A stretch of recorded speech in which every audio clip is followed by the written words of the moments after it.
Arcane really inspired me to create quite a few pieces, but these three have been my favorite and most popular ones. Let's take a deep dive into how I painted each one of them. Let's start with the Ekko Jinx. So the idea and references. So there is always a lot of comparison between Ekko and Jinx and Miles and Gwen, and I wanted to capture that. I had seen this photo from the Speiderverse and I really wanted to do a similar thing, but for just Ekko and Jinx instead of from the Speiderverse. And I was just thinking that the ending of Arcane can be different, where Ekko just is flying down to go after Jinx. So let's start with the sketch phase. So I actually found two good references that I could use for the sketch phase and for this painting. And these two images were the main references that I used to draw the portraits of Jinx and Ekko. Let's talk brushes a bit, because I know people will ask about this and people would want to know what kind of brushes I use. So I have a brush that I use for sketching. It's an oval brush with opacity and size control. It really helps me with line weight. Honestly, for me, this doesn't really matter too much, because at the end of the day, I always paint over my sketch lines anyways. So it doesn't really matter what brush I use for the sketches. I just like this brush and I keep using it. For painting and rendering, I use a soft airbrush and a hard round brush for majority of things. I have them both with pressure control, and I just, as you will see throughout the process of all these three paintings, that I use them for the most of my painting. For the hair, I use a combination of hard round brush and texture brush, and I got the custom hairbrush from my mentorship program that I did with Xiao a couple years ago. For the background, I also use a texture brush. For this painting, I used kind of like a cloud brush, but honestly, I like to play around with many different texture brushes when it comes to abstract backgrounds like this and figure out what really works for me. So if you don't have these brushes, you can always just find different ones that works for you. Now, once I have the main sketch done, I started adding the base colors. In most of my processes, I usually start with grayscale, but for this one, I had a pretty good idea of what I wanted the colors to be, so I went straight into colors. I created a new layer under the sketch layers and I added the colors that way. And I wanted the background to be purple and green, which are the colors of Jinx and Ekko. That's why I chose those colors there. One thing that I think is important to mention is about painting darker skin tones. You know, some beginner artists think that they just need to use the same color as the one they use for maybe a Caucasian skin tone, but just make it darker and maybe make it less saturated or make it kind of look more brown. But it usually ends up being very weird. But instead, we need to move more towards the red and purple when painting darker skin tones. So keep that in mind. Of course, the lighting scenario really is important in what colors you choose, but generally speaking, the darker skin tones have a cooler color compared to the lighter skin tones. So then I decided to also draw the smaller Jinx and Ekko falling down. I tried a few different poses using a few different references, and I eventually landed on these two drawings. You know, Jinx falling down and Ekko trying to catch up to her by chasing her. You know, I used a lot of snowboarding references to try and do the Ekko pose, and I think it really worked out and really matches what I needed to do. So then the rendering phase. For rendering, I like to cut the different parts of the character into different layers. For example, I use the lasso tool and cut her face into a layer, then the hair on another layer, maybe the neck on a third layer. For this, it's very simple. There aren't that many layers, but the reason I do this so that I can lock each layer and render without worrying about painting over anything else. And you can see for the most part, the rendering of the face is done just using the soft airbrush. And then I use the hard round brush to make hard edges in some places, like when I'm doing the eyes, for example, the eyebrows and maybe parts of the lips. And then when thinking about light and shadow, it's good to think about the different surfaces and which direction they face compared to the light. For example, I like to think of the face as if it has a side surface and a front surface. And this way is a simple way of me thinking about where would the light hit and where would the shadow be. And it helps me really paint when I'm doing that and thinking about it. And then as I mentioned for the hair, as I mentioned before, first I use the hard round brush to give the big shapes of the hair. And then using that custom brush, I just add the details. Always thinking about light and shadow shapes. There's no need to think about individual hair strands and how they would look like, but just you thinking about big shapes. Where is the light, where's shadow, and then adding highlights as needed to give it that feel and that texture. Before moving on to rendering Ekko's face, I started playing around a little bit with the background. You know, sometimes I just like to jump around between different things in the painting and slowly bring it up together. I think it helps me kind of shift gears and do something else in the painting and not get too bored with just doing portraits and portraits.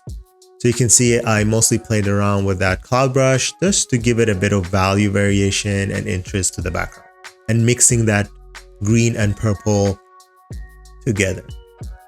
Rendering Ekko was the exact same thing, just using a soft airbrush and a hard round brush to add the light and shadow shapes. My biggest challenge with Ekko was his hair. You know, I just couldn't figure it out. The braids, I couldn't figure out how they would be on top of each other. So it took me a while to kind of paint and repaint and do it over and over again until I figured it out. And then it was time to work on the two characters that are the Ekko that is flying and the Jinx that is falling down to try and add color and render those.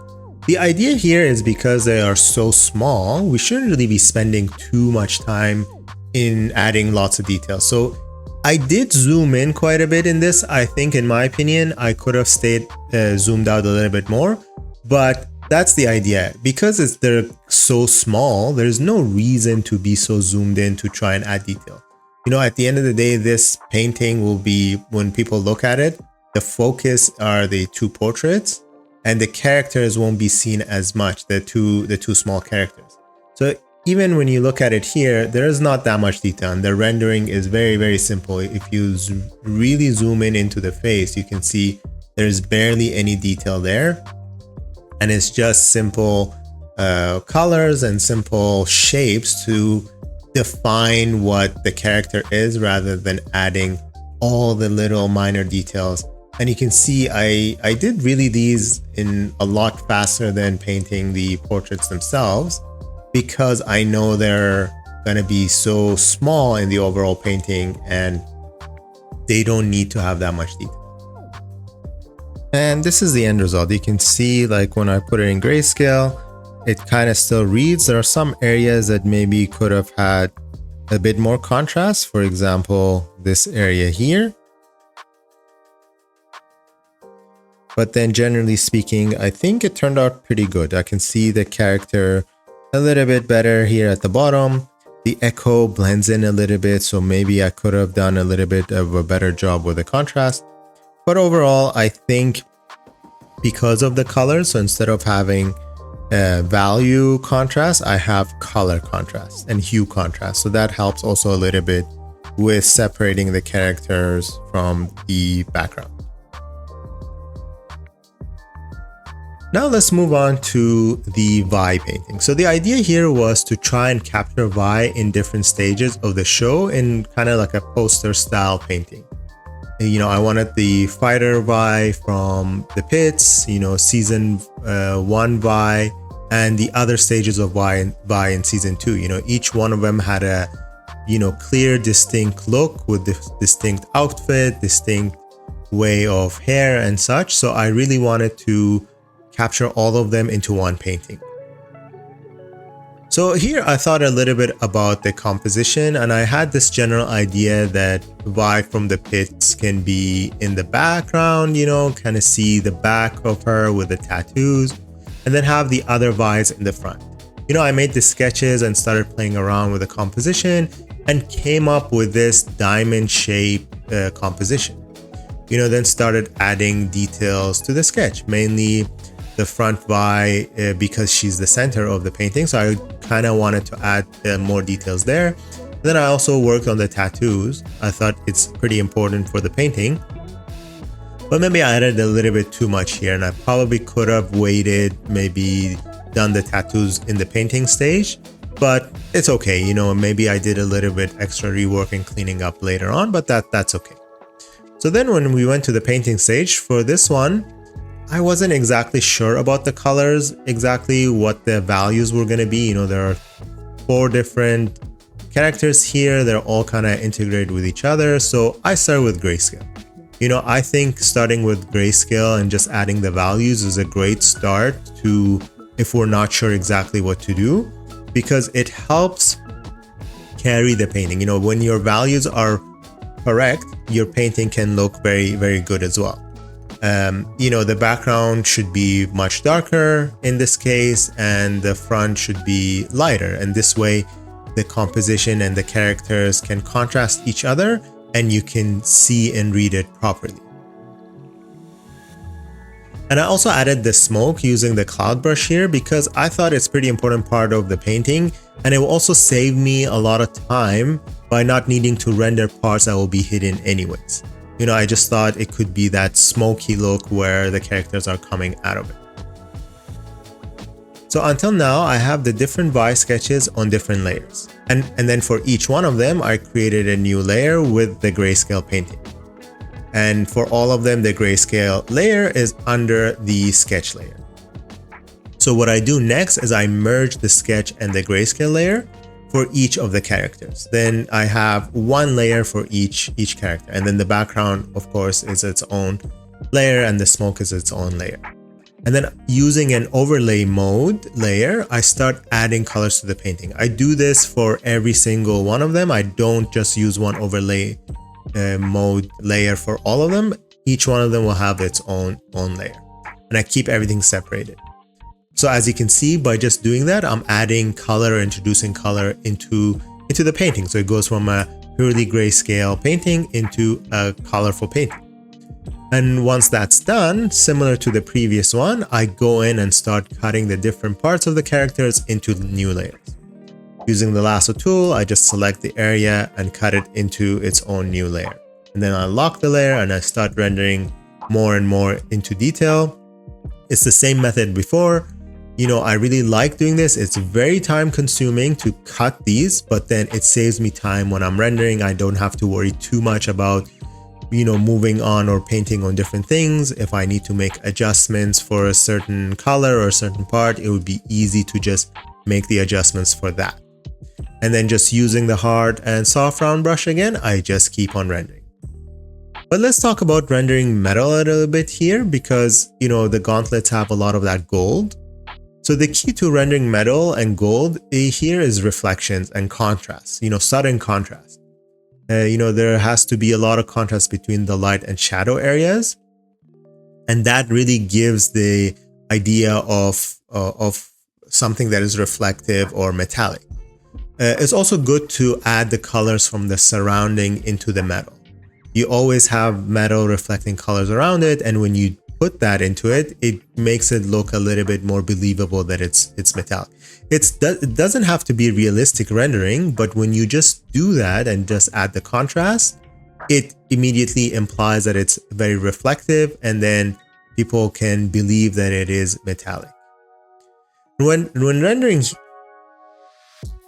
rendering hair, once again, just using big shapes first. You can even see here, I'm thinking about what are the different shapes, and I start kind of outlining the shapes first, and then I start adding the smaller details. And I use the hard round brush to define the shape first, and then use the custom hair brush to start adding the texture and the detail. But you can do all of this with just the hard round brush. You don't really need to have that custom hairbrush. I just like to use it because it speeds up my process, and I like the way it looks.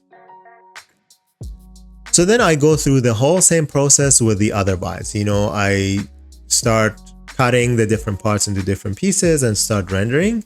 These two Vs are obviously smaller than the front one, and they're not the main focus. They still are part of the painting, but I don't have to zoom in as much into it, and I can render it a little bit zoomed out and then just add details that way. Because if I zoom in too much, I may get trapped into adding so many details that will not be even visible when the painting is done.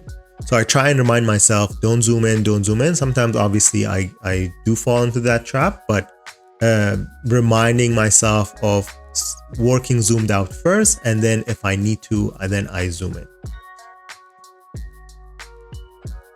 Now, looking at this, I can see that something doesn't look right. You know, the background character, the background Vi is a little bit too saturated, a little bit too warm in color, and too bright. You know, I needed to blend it in more with the darker background. So I work on that. You know, I first clean up the tattoos first a bit, then using adjustment layers, I made the Vi in the background to blend in more and not be so, you know, bright and so warm and saturated, to kind of provide that harmony in the composition. Then I also added just the final touches to the painting to make it more a bit interesting. Like I added some rim light for part of the characters and added this lights coming out of the gauntlet. Just little things that can take only a few minutes to do, but can add a little bit of extra interest to the painting. And here's the final painting. So if we just look at it in grayscale here, we can really see how everything is separated. We can see how dark the background is. You know, the background is very dark. The center is a little bit lighter, and the front, you know, the face especially, is very light. And that's how we use the values to create a good composition. For example, the gauntlet here, I made sure that I also make them a little bit darker to stand out compared to the smoke in the background there. The rim light too, you know, you can see the rim lights here. I added them to create a little bit more contrast with the background, because without it, it would blend in quite a bit and the character's silhouette would not stand out as much. You can see, for example, here, maybe I should have added more rim light over here to make it stand out more here as well, maybe. So these are things that we learn as we do these more and more, you know, just by thinking about them and looking at them later, we understand how we can improve these paintings more and more. Now let's move on to the last one. So this is probably one of my favorite paintings that I've done ever. The idea is not original, but I really liked how I got out of my comfort zone and I made an entire painting that includes a lot more elements than just characters. When season 2 of Arcane came out, everyone started comparing these two scenes. You know, I have seen a few different variations or posts comparing these two, but I thought, let me try and paint these two scenes right against each other. So I think it's important not to be too rigid with our process and adjust when we think it's needed. You know, as you can see, the first painting, I went straight into color. The second one, I had grayscale first. And this one, I used a combination of the two. You know, I started with a sketch first, sketched the characters. Then I immediately went into adding colors into the background. For this painting, although the background is not the focal point, it is a huge part of the painting. You know, I added the base colors and then wanted to get into creating the city for Speiderverse part. So I used custom brushes, these custom brushes made by Devin. You can find all of her custom brushes for free through her Instagram page. And I started by using these brushes on two different layers. One to be a little bit more darker, more purple colors, and then the other one would be more in the back that would be more pink and closer to the sky color, and this to kind of give a little bit more depth. But the most important thing about using custom brushes like this, like a city custom brush, is that, or a building custom brush, that if you just use it straight up and copy it and use it multiple times, it would just look weird. It will look very fake, and it just, something doesn't seem right. So it's important to go in and add more design into it. So it would be a good start. Then I would just go add and remove different areas and adjust the design of the different buildings a little bit and create that variation in design. And then it looks a little bit better. It looks a little bit more interesting, and people wouldn't think that it was just a straight up one brush that was used for the whole thing. Then I moved on to the Arcane part. Like I said before, I just like to move around between the different parts of the painting and slowly bring the painting up together. So for the Arcane background, I wanted to do more of a painterly look. So I didn't even sketch the background, but started painting right away. Not only even the background, the other elements that are not the characters. Sometimes I like playing around with custom brushes, but you can see here that I do most of it with just the simple hard round brush. I have my reference and I see where the light and shadow hit, and I just keep on painting. Simple lines and simple brush strokes. I don't render too much here because I wanted that painterly look for these parts.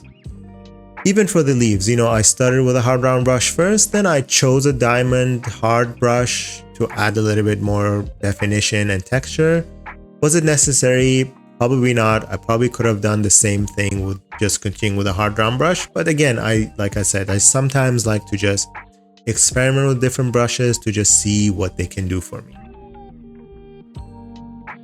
Then I blocked out the characters and added simple light and shadow in just grayscale for the characters. I also always like to have this black and white layer on top of everything, and I just trigger it on and off just to check my values and make sure everything still reads right and the values are good. And I can make adjustments as needed early on. So now I notice that the bottom part of the city in the Speiderverse looks to be a little bit too plain and has no dimension and has no detail. So I had to add more building in the front, but because they're also in the front, they're not as simple as just using a custom brush there, because they need to have a little bit more dimension to them. They need to have a side and a front and all of that. So I really had to think a little bit more about it. It's still simple, just simple boxes, and didn't really have to complicate it. I also added the bridge because I think the bridge is a pretty iconic part of the city in just the Spider-Man universe in general. And now the buildings alone, just like this, is not enough. I wanted to add more, add some windows and add light to the windows. So I've tried to do it a few different ways, but I ended up just using a rectangular brush and adding a bunch of windows in different colors, especially for the ones that are bigger. For the ones that are front, they need to have bigger windows because they're closer. So I just used that and I added different colors that way.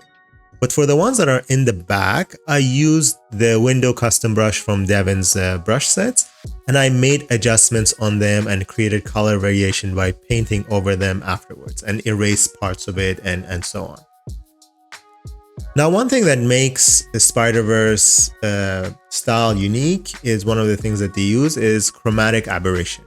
They use it a lot to show depth, but they also use it sometimes as rim light or other things. So here we want to use it for depth. Instead of using a Gaussian blur or a blur filter to show depth, we're going to use the chromatic aberration. So to do that, I select the layer that I want to work on. So for the buildings, then I select everything in the layer. So you can either use the lasso tool to do a selection, but you can also hold Control and then click on the image part of the layer. Then you go to the channels tab and select one of the channels that you want, red, blue, or green. And it will automatically take all the other ones away. You can just click back on RGB again and bring it back. Then you can just move that one layer. You can just nudge it a little bit to the left, to the top. And then you can do the same thing by selecting another channel and move it in the opposite direction.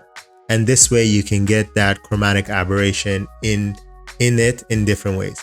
And one thing that I did, the stuff that is further away, I decided to do the chromatic aberration to be a little bit more intense. So you see it a lot. And the stuff that are closer to still have some chromatic aberration, but have less of it. Then moving back to the Arcane part, the background here, again, I was thinking about the painterly look. So I just grabbed a hard round brush and just painted shapes. I really didn't care about,